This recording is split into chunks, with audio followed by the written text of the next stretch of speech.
आपस में प्रेम प्रसंग का ही मामला था। राम गोपाल को ये संदेह था कि उसकी लड़की है किसी लड़के से बात करती है। एक बेटी के साथ एक बाप इस तरह से मारपीट कर सकता है या अदर जो मारपीट कर सकते हैं। आँखें इतनी भिनभिना रही थी, फोटो वायरल हुई थी उस वक्त। और वो भी आपकी औलाद के साथ? हाँ, अपनी बेटी के साथ, अपनी सगी बेटी के पास। बच्ची को नीचे पटका, डाला, फिर उसके बाल पकड़े। बच्ची ने खूब स्ट्रेस किया अपने आप को बचाने के लिए। मारपीट करते करते उसने करीब 1 से 1.5 घंटे तक उसने मारपीट की। पुलिस ने स्टेटमेंटों की सीडी भी तैयार की है। ऑनर किलिंग को शेखावाटी को सो बड़ो मामलो। हाँ। नमस्कार, राम राम। मैं रिपोर्टर दिलराज और फिलहाल 2 दिन से एक मामलो है बड़ो चर्चित हो रहा है। कल सेशन कोर्ट, जिला एवं सेशन कोर्ट, एडवोकेट साहब सही हूं मैं? अपर जिला एवं सेशन है अपर।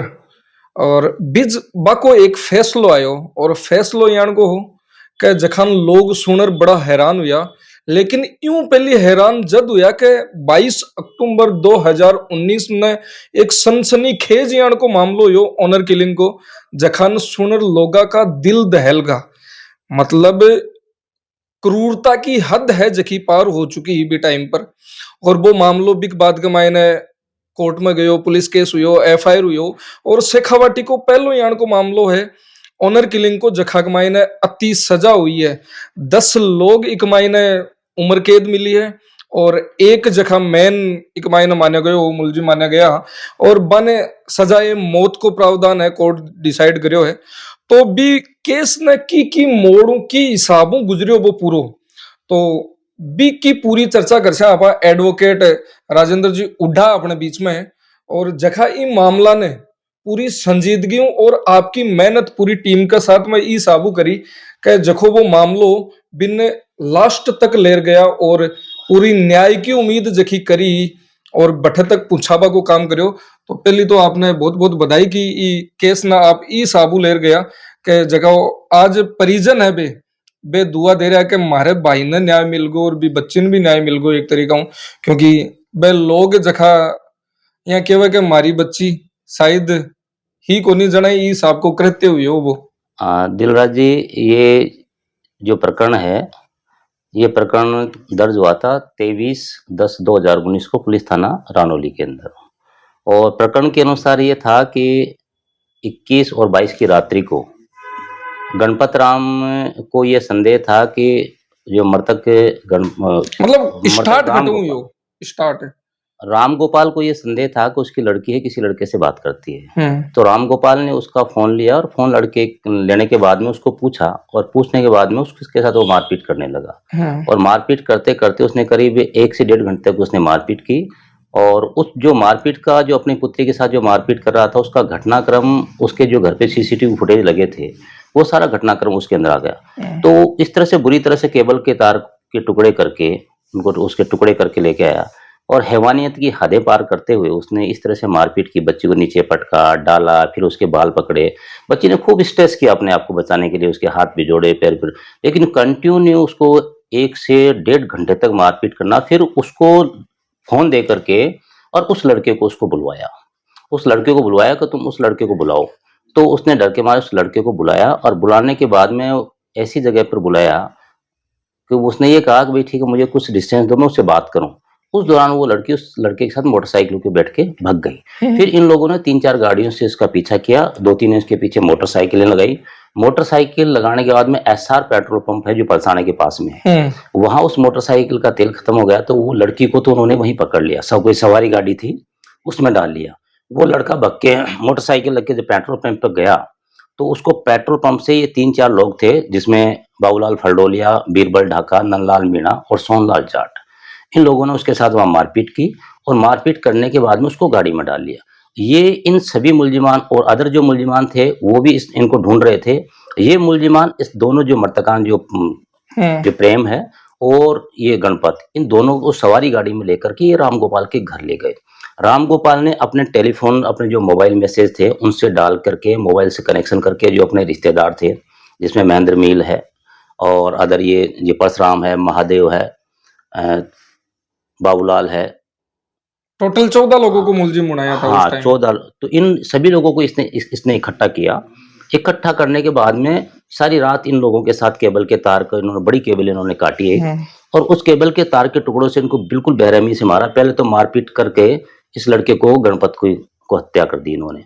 और हत्या भी इन्होंने इस तरह से इतनी चोटें मारी कि एक इनोसेंट पर्सन को एक भला आदमी तो मार सकता नहीं है। जब रिपोर्ट जब तक में उसकी हैवानियत, ये फर्द विश्लेषण आया है सारा, इनके पूछताछ नोट भी बने हैं, इनके जो स्टेटमेंट हुए हैं, पुलिस ने स्टेटमेंटों की सीडी भी तैयार की है, उन सब में ये चीजें आई, इन्वेस्टिगेशन के दौरान ये चीजें आई है। फिर जब उसको उसको मारपीट करके हत्या कर दी, उसके बाद में इसने अपनी बेटी के साथ सभी लोगों ने इन्होंने मारपीट की, बेरहमी से मारपीट की। फिर ये मारपीट करने के बाद में उसको भी इन्होंने खत्म कर दिया।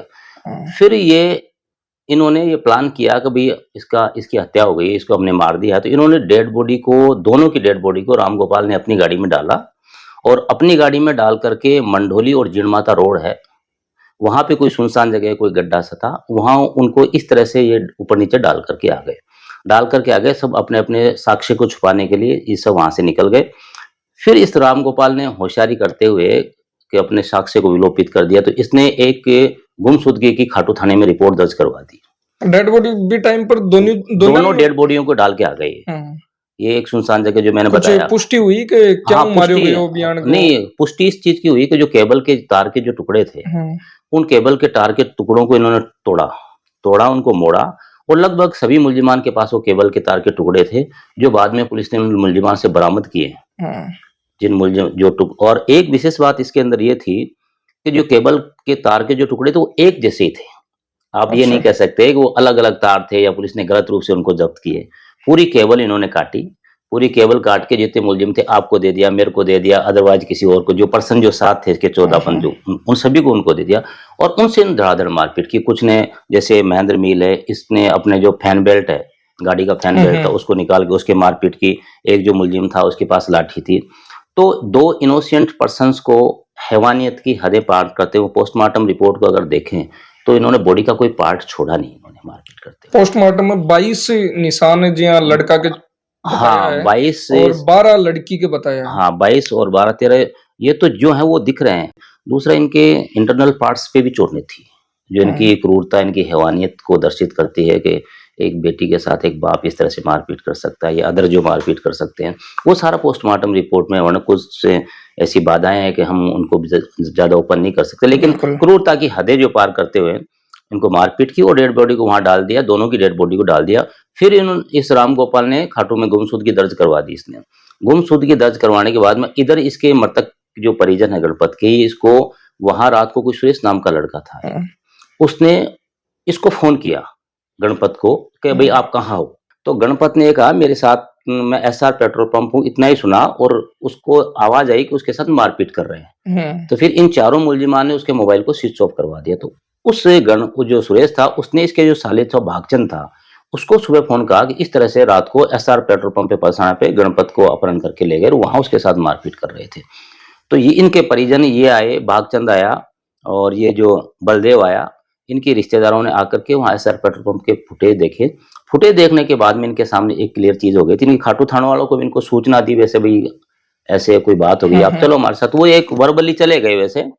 फिर उन्होंने फुटेज देखे तो फुटेज में ये घटनाएं आ चुकी थी। तो ये लोग है इस सवारी गाड़ी में आए, हटावा की भी कोशिश करी, वो बाद में सर, वो बाद में जब उनको पता चल गया ना भाई ये फुटेज हमारे वहां आ गए हैं, और फिर इन्होंने साक्ष्य को छुपाने के लिए अगर वो फुटेज आ गए तो पेट्रोल पंप से जाकर के हम फुटेज उनको हटवा दें। तो ये जब इसको बलदेव को इस चीज की सूचना मिल गई तो इसने, जैसे खाटू थाने वाले भी आए थे, इन्वेस्टिगेशन में ये चीज भी आई है, तो उन्होंने कहा भी हमारे थाने का मामला नहीं है, अब रानौली थाने में मुकदमा दर्ज कराओ। फिर जो बलदेव राम है, जो गणपत का बड़े भाई हैं, इन्होंने 23 से 10 कोल 12 साढ़े 12 बजे के लगभग इन्होंने रानौली थाने में मुकदमा दर्ज करवा दिया। फिर पुलिस ने सीसीटीवी फुटेज को देखा, देखने के बाद में उनको कवर किया, कवर करने के बाद में राम गोपाल को डिटेन कर लिया इन्होंने। 23 तारीख को रात को ही राम गोपाल को इन्होंने डिटेन कर लिया। डिटेन करने के बाद में 8 बजे जब उससे सारा इन्वेस्टिगेशन किया तो ये बात पुलिस के सामने आ गई थी कि राम गोपाल ने अपने जितने ये लोग हैं इनको साथ लेकर के उसका अपहरण किया, और अपहरण करने के बाद में दोनों की हत्या करके और इन्होंने लाश वहां जो जीर्ण माता और मंडोली रोड की जो पहाड़ी जो इलाका है वहां उन लोगों ने डाल दी। तो पुलिस ने उसका अरेस्ट मेमो तैयार किया। अरेस्ट मेमो तैयार करने के रातों रात जिस घटना स्थल पर जान के उन दोनों डेड बॉडी है उनको रिकवर करवा ली और उनकी पहचान करवा ली। उसने मान लिया भाई हाँ ये मैंने थी, और इसने लगभग सभी मुलजिमान का ये बता दिया ये लोग इस कृत्य में शामिल थे। फिर इसकी धारा 27 की इत्तला ली। इत्तला लेने के बाद इसकी बरामदगियां की है। बरामदगियां करने के बाद में जहां इसके साथ घर पे जो मारपीट की है वहां से तार वगैरह जब्त किए हैं इन्होंने। घटना स्थल का जो नक्शा मोका है वो बनाया गया है। पुलिस की जो स्पेशल जो टीम है, घर का भी सीसीटीवी हाँ घर का स्पेशल जो टीम है, स्पेशल टीम ने जहां घटना स्थल पर डेड बॉडी पड़ी हुई थी, उनके हालात ऐसे थे, उनके ऊपर मक्खियां भिनभिना रही थी। अच्छा। और बॉडी में कीड़े से पड़ गए थे, चमड़ी उतर गई थी।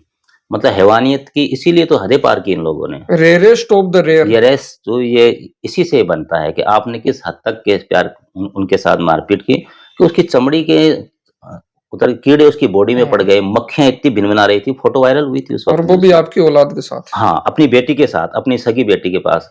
अपने तो मान्यता है ये है कि अगर बेटी का सुबह पहले अगर मुंह देख लें तो बाप का बड़ा पुण्य होता है, और बेटी के सर पे अगर हाथ रख के बाप चला जाए तो उसके सारे काम हो जाते हैं। तो ऐसे युग के अंदर जब आप बेटी के साथ इतना गंभीर कृत्य करते हो और ये जानते हुए करते हो कि भाई ये एक मामूली सा प्रकरण था, ऐसा नहीं था, लेकिन इसको इतनी गंभीरता से आप कंटिन्यूटी ऑफेंस को, एक क्षणिक कोई कृत्य होता है तो आदमी जब आप कंटिन्यूटी उस चीज को कर रहे हो बराबर लगातार 1 से 1.5 घंटे तक, फिर सारी सारी रात उसके साथ मारपीट कर रहे हो, तो आपकी जो मानसिक जो प्रवृत्ति है, जो पार्श्विक जो प्रवृत्ति है, वो रेयर टू रेयर केस में आ जाए। फिर आप दो पर्सन, 2 इनोसेंट पर्सन थे, ऐसा कोई इनके सामने था नहीं कि इस तरह से कोई गंभीर मामला था, आपस में प्रेम प्रसंग का ही मामला था ये। तो इन्होंने उसको लेकर के इन ये निर्मम हत्याएं की, और खाटू थाने में जो एफआईआर जो इसने गुमशुदगी दर्ज करवाई, तो पुलिस खुद ही वापस हाँ खुद ने जा करके और खुद की गाड़ी में ये डाल के आया डेड बॉडियों को, अपने साथियों के साथ जाकर के। उस गाड़ी में ब्लड आया है। अच्छा। उस गाड़ी में, जहां उस गाड़ी में ब्लड था, फोरेंसिक रिपोर्ट से वहां ब्लड आया है। दूसरा, इसके जो घर था जहां इस बच्ची के साथ मारपीट की, गणपत के साथ मारपीट की, तो दीवारों पे भी खून के छींटे लगे हुए थे। वो भी एफएसएल टीम ने जो है उन्होंने जांच करवाई, और जांच करने के बाद में वो ब्लड स्टेन आया भी, एफएसएल रिपोर्ट में ब्लड स्टेन आया है। तो इस तरह से ये सारा प्रकरण खुला, और पुलिस ने इन्वेस्टिगेशन करते करते इनकी जितनी भी कॉल डिटेल्स इनके सबके मोबाइल नंबर लिए। मोबाइल नंबर लेने के बाद में राम गोपाल ने जिन जिन लोगों से इसने बात की, जो इस अपराध में शामिल थे, जिन्होंने ये हत्या करने में कॉन्स्पिरेसी की, जो साजिश में शामिल थे, उन सबके मोबाइल नंबर, उनकी लोकेशन निकाली, और लोकेशन निकालने के बाद में सबको उनको बारी बारी से जैसे जैसे मुलजिम मिले उनको डिटेन किया। और घटना स्थल जो एसआर पेट्रोल पंप है उसका एक पूरा फुटेज उन्होंने पूरा लिया। फुटेज लेने के बाद में उसकी फर्द विश्लेषण तैयार की। कौन से मुलजिम का क्या एक्ट था, किसने उसका पीछा किया, किसने उसके साथ मारपीट की, किसने उसको गाड़ी में डाला, किसके बदन पे कपड़े थे कि नहीं थे, किसने क्या ड्रेस थी। वेल डन, बहुत शानदार इन्वेस्टिगेशन था। इसी तरह से राम गोपाल के जो घर का जो सीसीटीवी फुटेज था उसकी जो फर्द इन्होंने तैयार की, वही बड़ी जैसा घटनाक्रम था उस अनुसार पुलिस ने कोई, और पुलिस ने सबसे बड़ा काम ये किया, इनकी मूल डीवीआर जब्त की। मूल डीवीआर जब जब्त कर लेते हैं तो ये कोई संशय नहीं रहता कि इसमें इन्होंने सीसीटीवी फुटेज में कोई छेड़खानी की हो या बदमाशी की हो। इसमें एक बात और थी इसके अंदर कि ये आरोप लगाया जा सकता था कि आपने सीसीटीवी फुटेज में छेड़खानी कर ली, स्थापित कर दिया, प्रतिस्थापित करे, लेकिन ऑकरेंस जैसे 21 तारीख का 8 बजे से राम गोपाल के घर से जो मारपीट कर रहा है, उस सीसीटीवी फुटेज में वो घटनाक्रम 21/10/2019 8 बजे से लेकर के कंटिन्यूटी जब तक वो मार रहा है, उन फुटेज में वो टाइम और समय अंकित था, और वो टाइम और समय जो अंकित था वो डीवीआर से बिल्कुल कनेक्ट कर रहा था। इसी तरह से एसआर पेट्रोल पंप का जो इन्होंने जो वहां से अपहरण किया इसका, दोनों का इनका, तो उसमें भी जो टाइम था वो जैसे 11 बजे से लेकर के जितना था वो सारा उसमें कनेक्ट था। मृतक लड़को बिन भी घर ले गया। हाँ, मृतक लड़के को भी, दोनों को ये घर लेके गए। अच्छा। और राम गोपाल के घर पे ही इन सभी मुलजिमान ने बेरहमी से मारपीट की, और राम गोपाल के घर पे ही दोनों की हत्या की, और हत्या करने के बाद में लाशों को वहीं से उन्होंने वहां जाकर के डाला था। और एक चीज और निकल रहा है कि पुलिस लगभग 1.5 साल तक डिटेन करती रही आरोपी।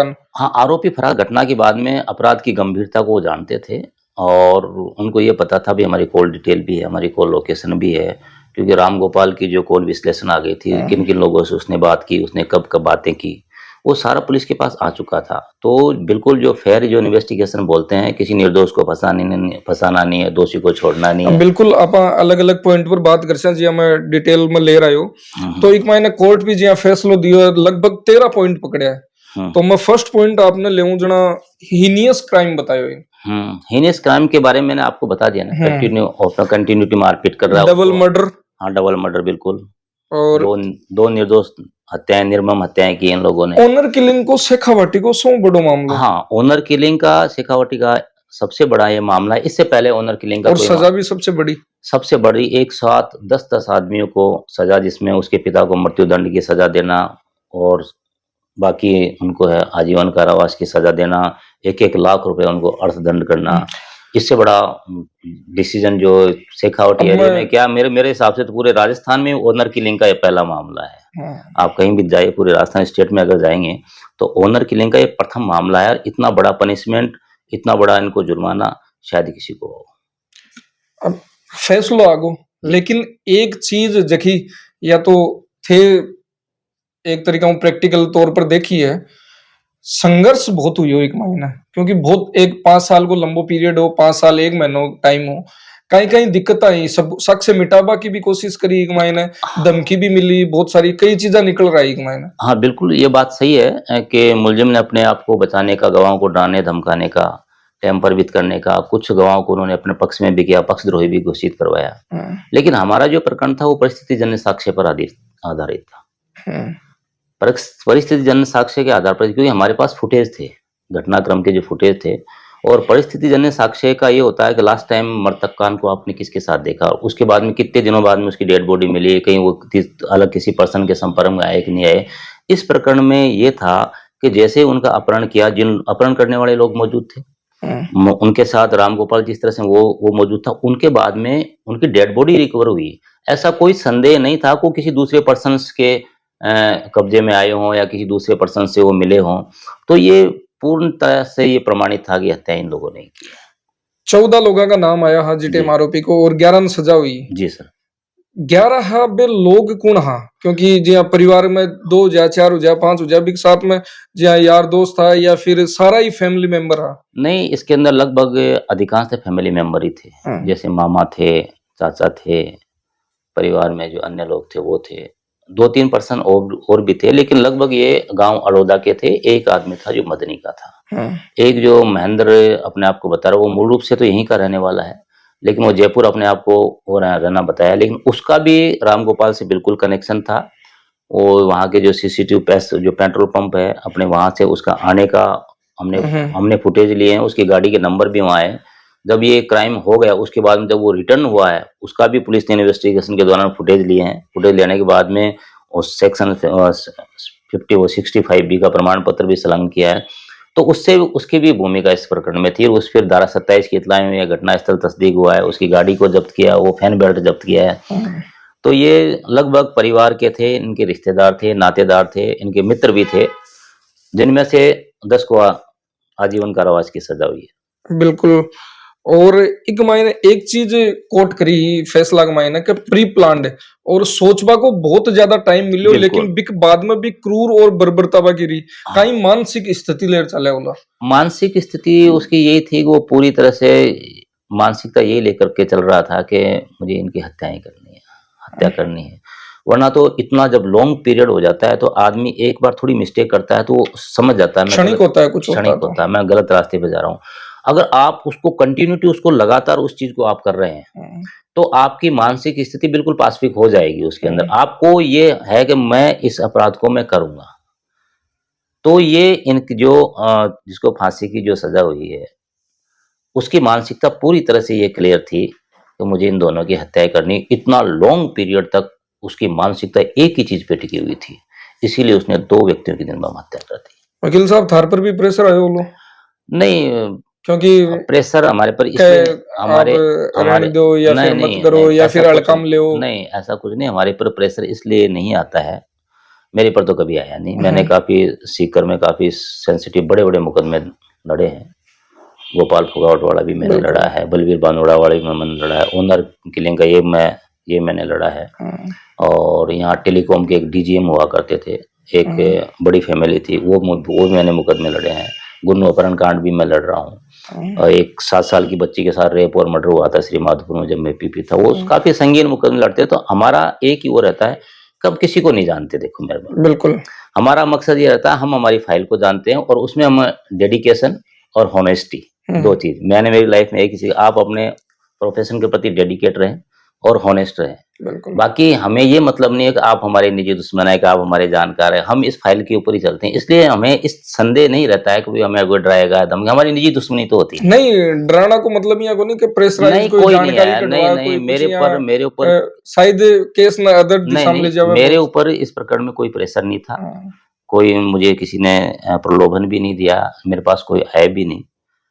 अ, टीम की मेहनत ना कहीं के। टीम की मेहनत हमेशा मेरे साथ रहती है, हमेशा है ना, जितनी मेहनत मैं करता हूँ डेडिकेट रहते हैं अब मेरे केस पर आवा तो आप बात करा, जब वो पूरी फाइल पढ़ी और जज साहब वो फैसलो दियो और जे टाइम पर बे खुद कोट करी हर चीज, एक कहीं रिएक्शन हो, क्योंकि यान का गंभीर मामलो हो, यान को गंभीर मामलो और बे अलग अलग पॉइंट कोट करया है, 13 पॉइंट कोट करया है, बक मायने हर चीज न बे गंभीरता पूर्वक ली है, तो बको कहीं जी टाइम पर रिएक्शन हो। देखो, मुल्जिमान का रिएक्शन तो वो जाने क्या था, हम्म लेकिन जब तक निर्णय नहीं आता तब तक हर आदमी के मन में ये रहता है क्या डिसीजन आएगा। हम्म और जैसे ही डिसीजन आया, निर्णय आया, तो पूरा कैंपस तो भरा हुआ था, काफी बड़ा फैसला था ये। हम्म हम पूर्णतः संतुष्ट थे, हम पूर्णतः संतुष्ट थे कि हमें जस्टिस मिला है। पीड़ित परिजन है वो भी पूर्णतः संतुष्ट थे कि 5 साल की लंबी लड़ाई लड़ी उन्होंने, क्योंकि काफी गवाह थे इसके अंदर, 69 गवाह, 69 गवाहों के बयान हुए, तो उनमें थोड़ा वक्त लगता है। कुछ गवाह जैसे सरकारी कर्मचारी होते हैं, पुलिस के, उनके अंदर दूसरे काम भी रहते हैं, अदर कोर्टों में उनकी एविडेंस भी होती है, और एक एक गवाह से 5-5, 6-6 दिन तक क्रॉस एग्जामिनेशन हुआ है, और 270 दस्तावेज थे, उन सबको प्रदर्शित करवाना, कहीं कोई हमारी टेक्निकलिटी की वजह से किसी प्रोसिक्यूशन के केस में कोई नुकसान नहीं हो जाए। कितना पेज की फाइल कंप्लीटली? फाइल इसका फैसला है करीब, फैसला इसका 166 166 पेज का तो इसका फैसला है।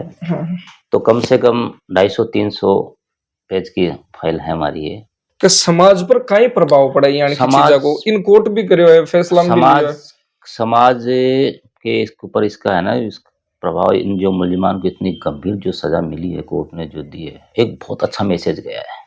एक मैसेज गया, हम लोगों के पास भी काफ़ी फोन्स आते हैं कि आपने वास्तव में बहुत अच्छी पैरवी की, लोगों को न्याय दिलवाया, इसमें जो आपराधिक जो प्रवृत्ति के जो लोग हैं उन पे अंकुश लगेगा। तो समाज को एक अच्छा मैसेज और अच्छा संदेश गया है इसमें। इनके परिजनों को डराया धमकाया था, गवाह अपने पक्ष में बयान करने के लिए, ये कोट कर लो आप करना चाहो तो। परिजनों को डराया धमकाया था राम गोपाल के परिजनों ने, जो गणपत राम को और भागू राम को। तो इसके संबंध में हमने FIR दर्ज करवाई थी, और पुलिस ने इन्वेस्टिगेशन किया। इन्वेस्टिगेशन के करने के बाद में चार्जशीट पेश हुई उस मामले में, तो वो घटना सही थी, इनको डराया धमकाया, तो वो प्रकरण चल रहा है, विचाराधीन है इसी न्यायालय में। उसमें जब फैसला होगा तब देखते हैं। 3 महीना बरी भी हुआ है, 3 बरी हुए हैं। उसके अंदर जो बरी हुए हैं, एक का तो जो सेल्समैन था वहीं पर, उसका रोल था कि उसने कोई क्राइम में कोई सहयोग नहीं किया, उसके ये था कि उसने तथ्य को छुपा लिया या कोई एविडेंस को उसने पुलिस के सामने, किसी के सामने वो नहीं किया। दूसरा, जिसको जो सजा हुई है उसके खिलाफ कोई कॉल डिटेल ऐसी कोई एविडेंस, प्रॉपर एविडेंस आई नहीं थी, जो चोपड़ा है उसके खिलाफ। और तीसरा जो मुलजिम है छोटू राम, उसके खिलाफ 176 का चार्ज था, इसलिए 176 की एविडेंस न होने कारण महेंद्र गुर्जर, छोटू राम और महेंद्र चोपड़ा, इनको एक्यूटल किया। बाकी 11 को सजा की। साहब एक मैंने 2 चीज और डाली है जी सर, कि पूर्व में कोई आपराधिक रिकॉर्ड को नहीं हो, और पारिवारिक परिस्थिति का पत्नी को बीमार हो और बहुत सारी चीजें, पिता वर्द उबोर यानी की भी चीजें डाली है। ऐसी कोई एविडेंस हमारे सामने पेश हुई नहीं विचारण के दौरान। विचारण के दौरान इन्होंने लिए, उसका फायदा इन्होंने ये कह के लिया है कि इनको पैरोल मिल गई। बाकी ऐसी कोई एविडेंस थी नहीं पत्रावली पर, इन्होंने कोई प्रदर्शित भी नहीं करवाई हमारे सामने, कोर्ट के सामने उसको रखी भी नहीं। और ये कोई आधार भी नहीं, ये कोई आधार नहीं है। कोई किसी ने अगर क्राइम कर दिया, आधार ने बेबुनियाद बता दिया कोर्ट। हाँ, ये कोई आधार नहीं है। आपने क्राइम कर दिया, आप तो, आपको ये साबित करना था भाई मैं निर्दोष हूँ, मैंने घटनाकारित नहीं की, मैं घटना के समय वहां मौजूद नहीं था, मैं अनियंत्रित था। जब आप क्राइम कर रहे हो, तो क्राइम करने के बाद में कोर्ट आपको इस आधार पर दोष मुक्त नहीं कर देगा कि आपकी पत्नी बीमार है, आपका बच्चा बीमार है, अपराध की गंभीरता को देखते हुए तो उस आधार पे कन्विक्शन पे या एक्विटल पे कोई फर्क नहीं पड़ेगा कि उन आधारों पे आपको दोष मुक्त कर दिया जाए या आपको बरी कर दिया जाए। तो 5 साल को पीरियड हो, 1 महीने पैरोल भी मिली और 12 भी आया और 2 महीने की पैरोल मिली थी राम गोपाल को अभी। और बाकी एक्यूज लगभग काफी समय बाद में जमानत पर आ गए थे, लगभग सभी मुलजिमान जमानत पर थे।